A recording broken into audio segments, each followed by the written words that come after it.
Carlos Rucauf volvió con todo en la mesa de La Nación Más a hablar sobre el escándalo que sigue sobre Alberto Fernández, habló sobre el veto que hizo el presidente Milei de forma completa a la ley que salió del Congreso para una nueva recomposición a los jubilados, habló sobre lo que es el kirchnerismo en sí, también cruzó fuerte a Martín Lustó, el amigo de Cristina Fernández de Kirchner, que se fue sentando de asiento en asiento, de bloque en bloque este tipo, literalmente. Creo que a nadie le puede llegar a gustar un ser tan nefasto como Martín Lustó, literalmente. Y seguramente el año que viene sea candidato de Cristina Fernández de Kirchner por Unión por la Patria. Estoy casi 100% seguro, 0% de dudas, porque recordemos que este tipo fue masista, cristinista, macrista, entró por todos lados entró.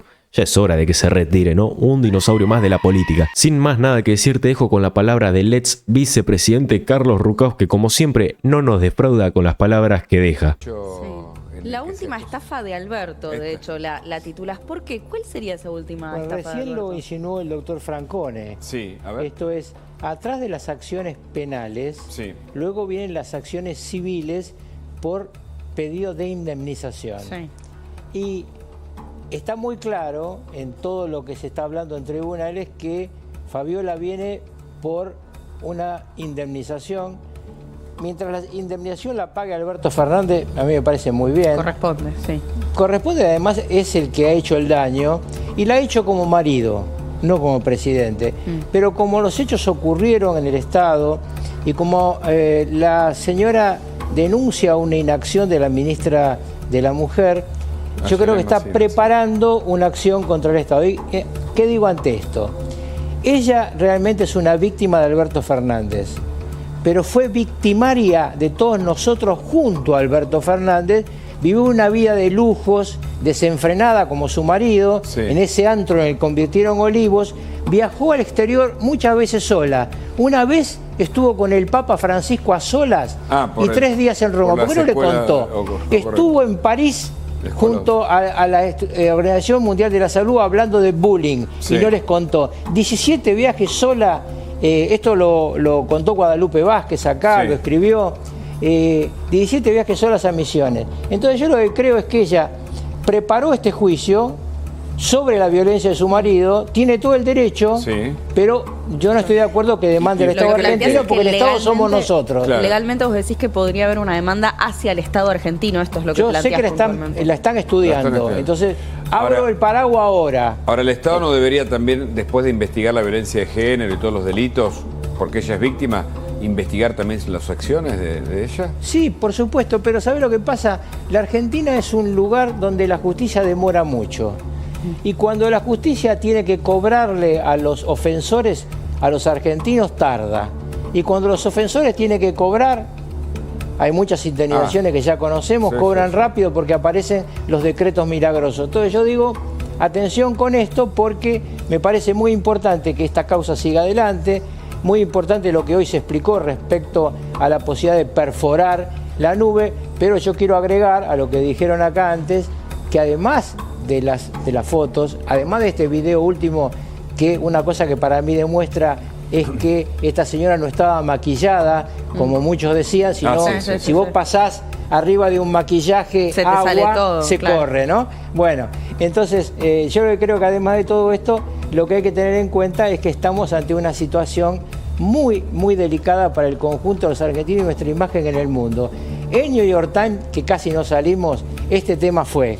En El Mundo de España, 3 páginas hablando de Alberto Fernández, de las prostitutas que pagaba con dinero de todos, de su relación con su mujer. Entonces, realmente me parece que han llegado al límite. Es de una gravedad institucional muy importante. Muy importante y muy degradante para nosotros en el mundo. Además, estoy pensando en las posibles dádivas de las chicas, ¿no? De las llamadas chicas de Alberto, si es que eso existió, ¿no? Sí. Que eso constituye otra escena. Una cosa es cuando vos la pagues con la tuya, ahora, claro, que no la paguen con la nuestra, y pareciera que y no hubo contratos muy raros, ¿no? Y hay pero bueno. Lo importante es que Fabiola tenga la respuesta de Alberto y que Alberto se la tome con Fabiola, los dos juntos, y en no una con ensalada, la nuestra. Y no con la nuestra. Yo el otro día le decía, hablaba con Inés Capdevila, que es esta brillante analista internacional, yo decía, en Estados Unidos, cuando uno habla de la campaña electoral, los norteamericanos están muy atentos a lo que gasta el Estado, porque saben que el Estado es la plata de ellos. Claro. Y acá es como que no tenemos relación, que el Estado es la plata de todos los que pagamos impuestos. Correcto, correcto. Carlos, quiero que nos metamos en todo lo que ocurrió esta semana en el Congreso, que la verdad pasó de todo. Entre otras cosas, y empezamos por ahí, se rechazó el famoso DNU que amplía o pretende ampliar los fondos reservados de la CIDE. Habló Javier Milei esta semana sobre la CIDE y dijo lo siguiente, ahora lo analizamos. Mi intención no es hacer lo mismo que hacía el kirchnerismo, de usar la CIDE para perseguir gente. Argentina básicamente es un país que tiene que tener los servicios de inteligencia muy aceptados, porque Argentina es un país que recibió 2 atentados. Usted no puede poner, por ejemplo, en la bicameral a un kirchnerista de closet, como es el caso de Lustó, o poner gente como Parrilli y Moró, que son cómplices del memorándum de entendimiento con Irán, siendo que Irán fue partícipe de los atentados contra la AMI y la Embajada de Israel. O sea, salvo que pretendan que efectivamente en Argentina pase algo malo o quieran que a mí me pase algo malo. Yo no descarto nada. Esta gente, se han cargado un fiscal.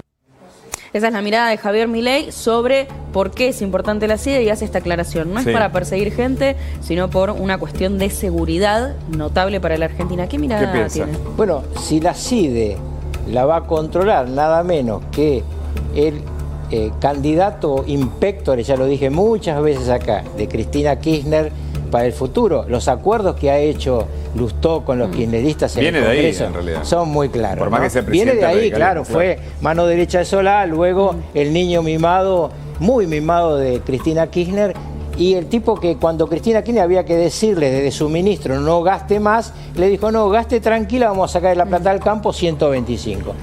Y atrás de él Moró, que es claramente otro hombre del radicalismo que hizo en su momento el salto al kirchnerismo. Se convirtió al kirchnerismo. Y muy cercano a las políticas de Irán. En consecuencia, a mí me parece que primero, cuando uno habla de inteligencia, habla de eso, de preservarnos de los ataques exteriores. Uno de los temas centrales que en lo que estaba vinculado esto, el otro día lo explicó Carlos Pañi, que no es justamente un señor que maneje una relación de amor con el gobierno, es un crítico. ¿Y qué dijo Carlos Pañi? Era para ciberseguridad. Bueno, ciberseguridad es fundamental para la Argentina. De hecho, se habla de delitos ahora vinculados con temas sexuales, que se habla de bandas internacionales. Sí, pero además el tema ciberseguridad en ataques terroristas es fundamental. Miren, estamos en el medio de un momento gravísimo en Medio Oriente. Hezbollah e Israel se están tirando con una parte de su arsenal, no con todo. Tiraron 230 misiles hoy la gente de Hezbollah sobre el territorio de Israel. Yo quiero aclararle para que ustedes entiendan que el arsenal de Hezbollah es de 120.000 misiles. Claro. Imagínense el estruendo que produjo en Israel este pequeño centenares. Claro. Entonces, y Hezbollah hizo 2 atentados acá, como dice recién el presidente. Entonces, tenemos que estar alerta, tenemos que custodiar nuestras fronteras, tenemos que tener fondos reservados. Los fondos reservados en materia de inteligencia. No, y aparte tienen que rendirse, ¿no? Pero, porque obviamente. se supone que lo van a gastar. Y si los va a controlar los Ahora, todos. el presidente Milei reconoció, yo lo escuché ayer, que hay una amenaza sobre la Argentina, o sea que la Argentina no está fuera de este escenario. Bueno, pero perdón, 2 cosas sobre esto.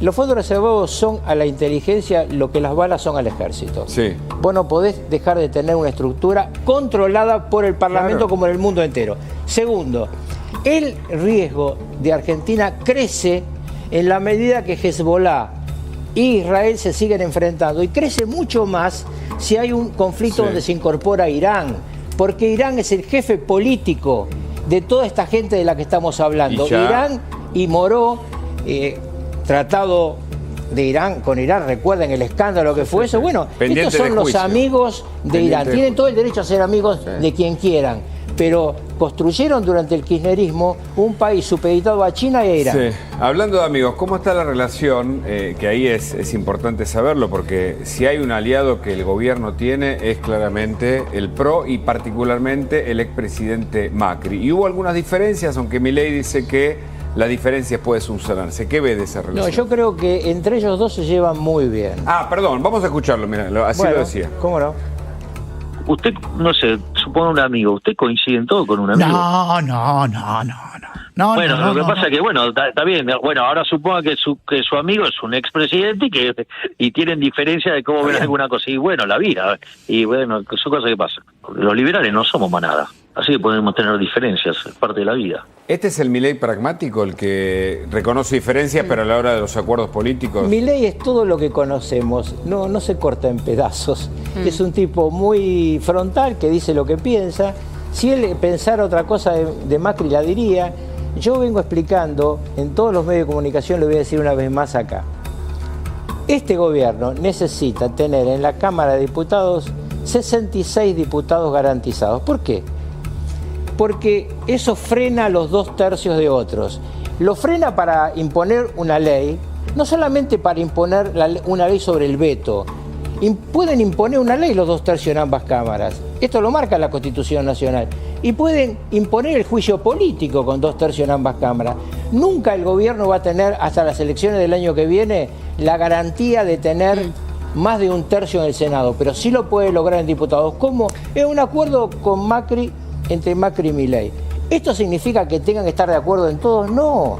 ¿Por qué van a tener que estar de acuerdo en todos? Nadie tendría que estar de acuerdo con otro en todo, porque si vos y yo estamos de acuerdo en todo, uno de los dos no existe. Y sí, ahora, más allá de esto, ¿no? ¿Cuál es tu análisis o tu lectura política, ¿no? de lo que pasó en este vínculo allí en el Congreso cuando el PRO termina votando en contra, ¿no? de este decreto?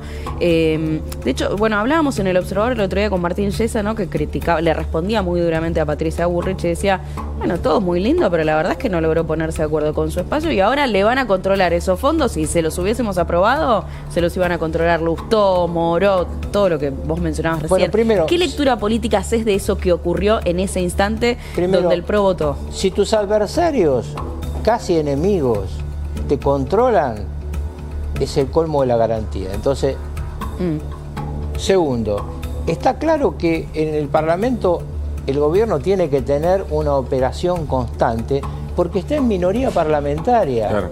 Entonces vos tenés que estar urdiendo. Claro. Si no se pudiera hacer acuerdos, no hubiera salido la ley bases, no hubiera salido la ley fiscal. De eso se trata la política, en definitiva. Sí, entonces están en minoría.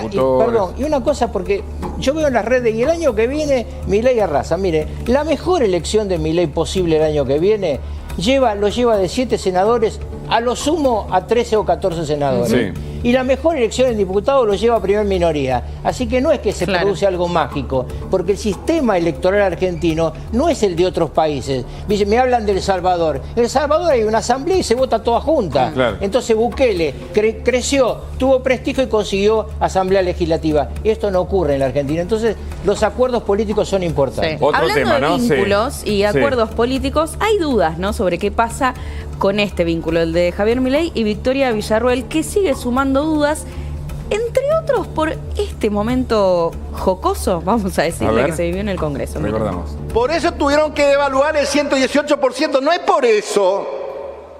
Porque él cree que entiende más de economía que los 20 zorros que tiene atrás, entre ellos Caballo. Caputo, todos esos forman parte de un clan. Él es un pobrecito.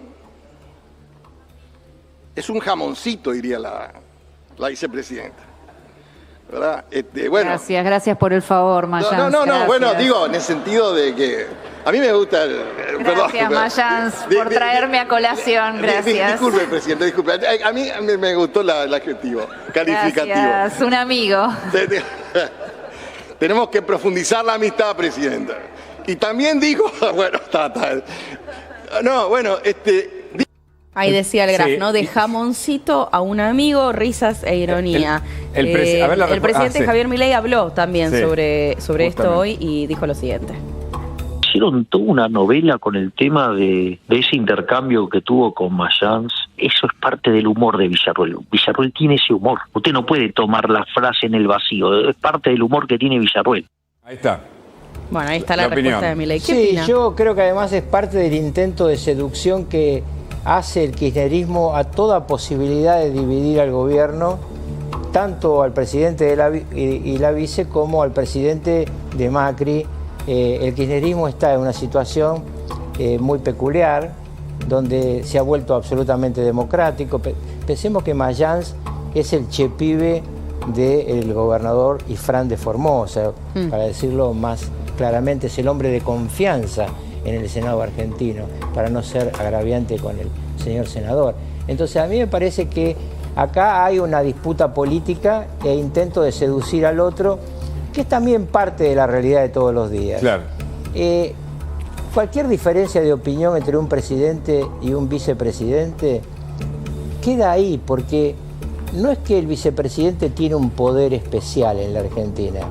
El vicepresidente es el presidente del Senado, ni siquiera vota si no hay empate, y claro, no opina sobre ninguna cuestión de Estado. Yo cuando fui vicepresidente de Menem, que dicho sea de paso, desde 1938 a 2007, casi 70 años, el único vicepresidente que terminó su mandato fui yo. Ah, qué buen dato. Porque yo le explicaba mis diferencias, que las he tenido. ¿Y cómo era a él? Carlos Menem en privado.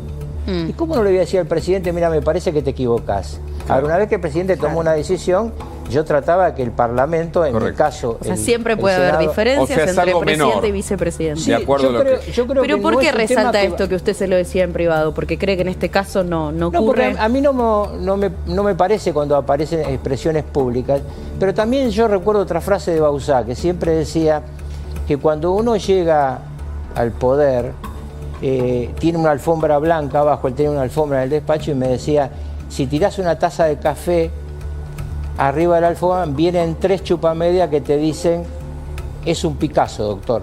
Claro. Así que bueno, siempre aparece algún chupamedia que embala.